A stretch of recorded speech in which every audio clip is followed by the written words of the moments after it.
El Padrino y su secuela, El Padrino 2, son las mejores producciones de todos los tiempos. Por otra parte, Coppola diría que 2001, Una Odisea en el espacio, era una película muy superior a su saga. Es raro que Stanley Kubrick llegase a elogiar un film, así que imagínense la sorpresa de Michael Herr, guionista de Apocalypse Now, de Francis Ford Coppola, y La chaqueta metálica, de Stanley Kubrick, cuando el genio del Bronx le reconoció que consideraba a El Padrino la mejor película de la historia de Hollywood, o como mínimo la que tenía el mejor reparto. Y eso que se pensó que la película fuese dirigida por Sergio Leone, un italoamericano que dejó pasar la oportunidad por aferrarse a otra producción. Érase una vez en América, cinta que también trata sobre mafiosos, y a pesar de ser grandiosa, se vio opacada por la de Coppola. En números rojos y buscando localmente un taquillazo, Paramount quería una película de bajo presupuesto, rodada a toda prisa y en la cual, a fin de ahorrar costes, se trasladaría la historia de los años 40 a los 70. Justo entonces, Coppola comenzó a dar muestras de quién era en realidad. No solo se empeñó en mantener la época original, sino que celebró su nombramiento como director con un crucero en un transatlántico, acaparando para él solo el restaurante del navío. Francis comenzó la escritura de un guión que costaría mucho más de lo previsto. Finalmente, la película requirió el equivalente actual a 27 millones de euros a lo largo de 6 meses de rodaje. Francis Ford Coppola solicitó 80 días de rodaje, pero la Paramount le dio solo 53 y acabó tardando unos 77 días en total. Se rodaron un total de 150.000 metros de película, lo que equivalía a 90 horas. La relación entre metraje grabado y metraje usado fue de 31. ¿Cuánto le costó a la Paramount cada día de producción? $40.000, $4.000 a la hora.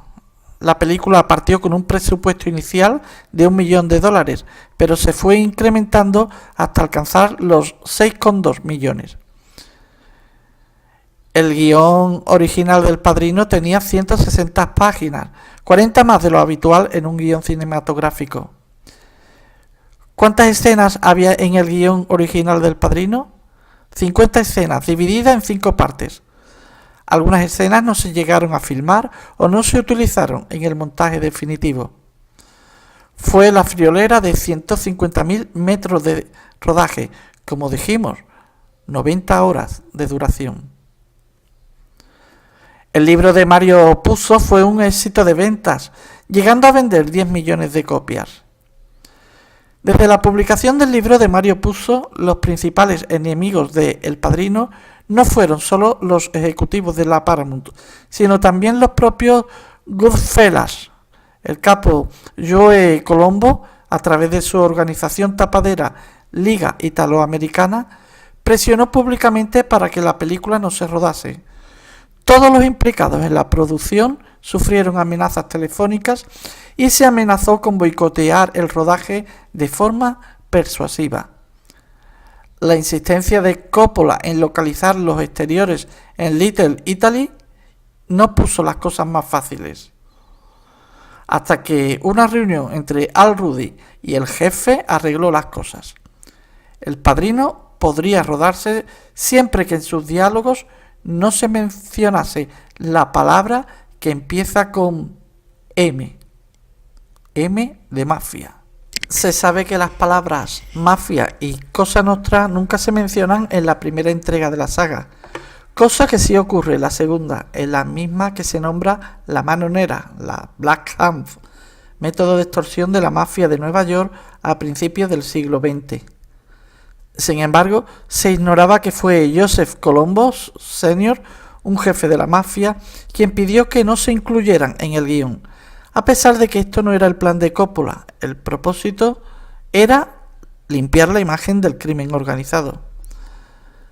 Según comenta un productor, algunos de los italianos contratados para hacer papeles secundarios eran de la mafia y gente del sindicato y demás, y en cuanto a Coppola les dijo que si querían podían trabajar en la película. Cuentan que nunca se dice las palabras relacionadas con la mafia en toda la saga porque Coppola y Puzo tuvieron una visita de dos personas bien vestidas, que siempre se dirigieron hacia ellos con mucho respeto y le comentaron: sabemos que están trabajando en una película sobre unos negocios en Nueva York. Por su bien y por el de la cinta esperamos que no se mencionen palabras como mafia, cosa nostra o alguna otra similar. Es evidente también que el personaje de Johnny Fontane es un traspaso de Frank Sinatra. El propio Sinatra era consciente de ello y no le hacía ni maldita gracia. Incluso llegó a tomar medidas legales para detener el rodaje. Una noche Mario Puzo y Al Rudy se lo cruzaron en un nightclub al grito de: os voy a partir las piernas. ¿Os pasó el FBI información para escribir el maldito libro? Mario Puzo, autor de la novela original, era ludópata. Sus deudas con los corredores de apuestas le llevaron a plantear un bestseller seguro sobre el mundo del crimen. Tengo una deuda de 11 de los grandes. O me compras esto o me parten las piernas. Estas fueron sus palabras a Robert Evans, el jefe de producción de la Paramount, cuando fue a venderle los derechos para el cine de un manuscrito que por entonces se titulaba La Mafia. Toma 12.500 y escribe el maldito libro, respondió Evans, y la inversión le salió bien. El volumen, titulado finalmente El Padrino, estuvo durante 67 semanas en la lista de bestsellers de The New York Times. ¿Y en qué padrinos de la vida real se basó Mario Puzo para el personaje? En varios. Las conexiones políticas del patriarca y su voz rasposas salieron de Frank Costello, mientras que su habilidad para la diplomacia entre mafiosos tuvo su origen en Carlo Gambino. Otros fundadores de la Cosa Nostra estadounidense, Joe Profanti y el mítico Lucky Luciano, aportaron los buenos modales del Don y su condición de capo di tutti capi. Respectivamente, su nombre y apellido finalmente fueron una combinación del de Vito Genovese y el de una población siciliana que aparece en la película. Coppola se empleó a fondo con el libro. Llenó su ejemplar de anotaciones, modificó tramas y eliminó personajes y líneas argumentales enteras, consiguiendo así un guión que respeta bastante el trabajo de Puzo y que al mismo tiempo funcionaba en la pantalla. Sin duda, su medida más sabia fue omitir la historia de Lucy Mancini, la amante de Sony, que pese a aparecer brevemente en el film, cuenta en la novela con una trama ginecológica digna de Cronenberg, con operaciones de reconstrucción vaginal y todo. Pese al perfeccionismo de Coppola, le escaparon algunos gazapos en el guión. Por ejemplo, cuando el viejo Clemenza, Richard Castellano, explica a Michael Corleone cómo preparar los espaguetis perfectos, el guión indicaba: tú estás un ajo picado. Mario Puzo tachó inmediatamente el verbo de la frase, reemplazándola por fríe un ajo picado. Según el autor, ningún mafioso que se respete usaría la palabra tostar. El 29 de marzo de 1971 comenzó el rodaje. 32 años tenía Coppola en aquel entonces. En los extras de la edición en DVD, este afirma que las escenas en las que se ven los primeros planos de los periódicos, como en la que Kay y Michael ven en la noticia de que han atentado contra Don Corleone, fueron filmadas por George Lucas. Algunos planos fueron grabados por él porque era amigo del director. Planos testimoniales que ayudan a la claridad de la película y que por eso quiso usarlo. Nunca se rodaron escenas en Cuba, pues en el año 1972 esto simplemente era imposible. Así que para filmar como si pareciese dicho país, se grabó en la República Dominicana, donde no había un gobierno comunista. Durante el rodaje de El Padrino, el pobre Coppola lo pasó realmente mal. Profesionales curtidos como Gordon Willis no le tenían el menor respeto y le tomaban el pelo continuamente. Tras una bronca particularmente intensa en el plató, Coppola se encerró en su despacho, cerrando la puerta con tanta violencia que el equipo corrió a buscarle. Pensaban que se había pegado un tiro. En la primavera de 1971, Martin Scorsese acudió a visitar a su amigo Coppola al rodaje, en el cementerio Calvary de Queens. Nada más ve aparecer a Martin Scorsese, Francis, totalmente deshecho, se sentó sobre una lápida llorando, rodeado por los 121 extras y las coronas de flores por valor de casi 50.000 euros que había encargado para la escena del funeral. El comportamiento de Coppola durante este tramo del rodaje era totalmente descontrolado. Compraba compulsivamente, se escapaba del plató para realizar reescrituras del guión y acabó enganchado a las pastillas para dormir que su médico le recetaba. Además, por más que el montador William Reynolds se quejase de sus secuencias largas y sus montajes paralelos, esto es un maldito rompecabezas, llegó a decir. Uno de los aciertos del Padrino fue la concisión empleada por Coppola. De las casi 4 horas rodadas, solo 3 llegaron a las pantallas. Las escenas inéditas pudieron verse en 1977, cuando el director montó las 2 primeras películas para la serie de televisión La saga del Padrino. Entre ellas figuraban una discusión entre Don Vito y Michael y un final alternativo en el que el personaje de Diane Keaton encendía velas en una iglesia por el alma de su marido.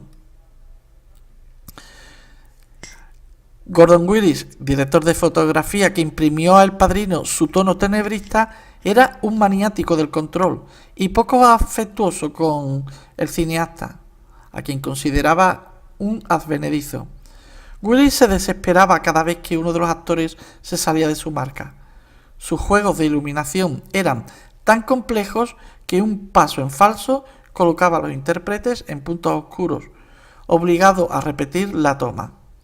Gordon se comportó como un futbolista en medio de una pandilla de nenazas, recordó Coppola años después. Yo era un Hitler, admitía por su parte Willis. Pese a los arriesgados experimentos de Willis, El Padrino se rodó bajo un clasicismo absoluto. No se usaron recursos tan característicos del cine de los 70 como zooms o tomas aéreas, y su uso del claroscuro quedó como un hito en la historia del cine. Sin embargo, los ejecutivos no pensaron lo mismo al ver los copiones. ¿Qué pasa aquí? ¿Es que llevo aún mis gafas de sol?, protestó uno de ellos cuando se le proyectó la primera escena. El texto que Brando ensayó en su prueba de cámara es el que abre la película, la conversación entre el funerario Bonasera y Corleone. Las primeras palabras que se dicen en la película están en boca de Bonasera, delante de Don Vito, y son: yo creo en América. América ha hecho mi fortuna. Y la primera escena que se rodó fue la de Michael y Kay saliendo con los regalos navideños de los almacenes Pace & Co. El comienzo del film también tenía otra opción. Se pensó en empezar con la boda de Connie y Carlos, pero el plano cerrado de la cara de Bonasera emitiendo las palabras creo en América fue más impactante para emprender la saga. El épico final también pudo ser diferente. Se quería terminar como Puzo acababa el libro, con Kay Corleone, esposa de Michael, rezando en una iglesia. Pero el director decidió terminar brutalmente con la misma, Kay descubriendo que su marido es un mafioso y que siempre le ha mentido. En la escena en la que unos camilleros suben a Vito herido a su habitación, Marlon Brando escondió en la camilla unos pesos de 90 kilos. Así que con Marlon Brando era un total de 270 kilos. Las personas que hicieron de camilleros lo pasaron realmente mal a la hora de tener que subir a Vito Corleone a pulso. También la escena en la que Vito Corleone se burla de Johnny Fontaine imitando sus sollozos no estaba prevista en el guión, sino que fue improvisada por Brando. Ninguno de los participantes en la escena se lo esperaba, por lo que la cara de sorpresa de Al Martino y la sonrisa nerviosa de Robert Duvall y Richard Wright son auténticas. El espíritu animoso de Brando se transmitió a sus compañeros. Mientras Marlon improvisaba su monumental colleja a Al Martino para conseguir que el cantante actuase un poco, el ataque de risa de Robert Duvall en la escena también es imprevisto. James Caan se contagiaba de la violencia de Sony, hasta el punto de que los demás actores tuvieron que llegar a sujetarle en más de una ocasión para que no lastimase a Gianni Russo, su cuñado maltratador Carlo, en la película. Estas salidas de tono, que encantaban al propio Coppola, al director de fotografía Gordon, no le hacían tanta gracia. El imprevisible Brando se convirtió en el corazón de la película. Pese a su fama de difícil, el actor tomó bajo su ala a sus compañeros más jóvenes, aconsejándoles, cuidándoles y bromeando con ellos. Según recuerdan James Caan y Robert Duvall, el punto álgido del cachondeo llegó cuando Brando y ellos organizaron un concurso de hacer calvos en el plató. En palabras de Caan, Marlon se ganó el primer puesto mostrando su trasero a la cámara 500 veces en un día. En la escena de la boda en que Johnny Fontane está cantando, los planos cortos de la conversación entre Kay y Michael fueron rodados de noche, ya que el tiempo se les echó encima, cosa que enfureció al director de fotografía Gordon Willis. Hablábamos de Luca Brasi anteriormente, interpretado por el ex luchador Lenny Montana. Este era el matón favorito de Don Vito. La escena en que el hombre que tartamudea cuando le pide favores a su jefe durante la boda de Connie fue un simple acto de nerviosismo. El actor había tenido un día de rodaje difícil. Aquella escena en la que está memorizando las palabras que le va a decir al padrino lleno de nervios era un ensayo real que el director grabó sin intención y que después lo metió en el metraje. El tímido de Al Pacino se tomó muy a pecho la parte física de su papel. En una de las escenas más míticas, cuando Michael mata a Soloso y al capitán McCluskey, puede verse en su cara un gesto de apuro que no tiene nada de artificial. Pacino se había torcido el tobillo, lo que causó retrasos en el rodaje desde la primera semana. Y sin duda la decisión de casting más imprevisible de la película fue la del gato de Don Vito. Por más que Coppola afirme que incluyó al animal para mostrar las garras ocultas en el amable semblante del personaje, la verdad es menos pretenciosa. Brando encontró al felino deambulando por el estudio de la Paramount, se encariñó con él y se lo llevó al plató. A Marlon se le debían dar muy bien los animales porque, aunque eliminados en el doblaje castellano, los ronroneos del felino fueron tan intensos que obligaron a Coppola a doblar algunas frases de la escena. El verdadero nombre de Vito Corleone es Vito Andolini. Estos se muestra en las escenas del pasado de El Padrino en Sicilia. Muchas de las tomas que se grabaron durante el flashback de Vito Corleone, en el que se observa su juventud, tuvieron que regrabarse, pues contenían inverosimilitudes históricas. Se suponía que los hechos sucedían antes de 1913, tiempo en que los pantalones con cremallera no existían, así que se tuvieron que usar otro tipo de pantalones.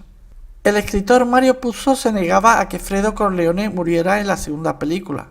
Al contrario, Coppola deseaba que así fuese. Tuvieron que llegar a un acuerdo, en el que Fredo iba a morir, pero solo después de que lo hiciese su madre. Cuando Sonny golpea a su cuñado, le rompió un par de costillas sin querer. El palo que Sonny Corleone le lanza a Carlo en la escena de la pelea entre ambos fue algo totalmente improvisado por James Caan para acentuar la actuación de perplejidad de Gianni Russo. La muerte de Sonny Corleone estuvo inspirada en la masacre de tiros del final de Bonnie and Clyde. Esta costó $100.000 de un presupuesto de más de 6 millones. La intención de Coppola era llenar de sangre y hoyos de bala la escena. El director estaba tan agotado al final de la grabación de la película que se negó a continuar con la segunda. Sin embargo, tuvo un maravilloso cambio de opinión. Antes de El Padrino 2 no existían las secuelas en Hollywood. Con el éxito de esta saga se pusieron de moda las segundas partes de las producciones. La Paramount se lo pidió a Coppola, pero este, que no veía sentido a una segunda parte y que lo habían fastidiado mucho durante el rodaje de la primera, les contestó a los de la Paramount que solo sería productor y que él pondría un director. La Paramount le dijo que según qué director aceptarían o no. Coppola propuso a su amigo Martin Scorsese y la Paramount dijo que ni hablar, que Coppola o nada. Así que aceptó rodarla con unas condiciones: ser productor y tener libertad absoluta.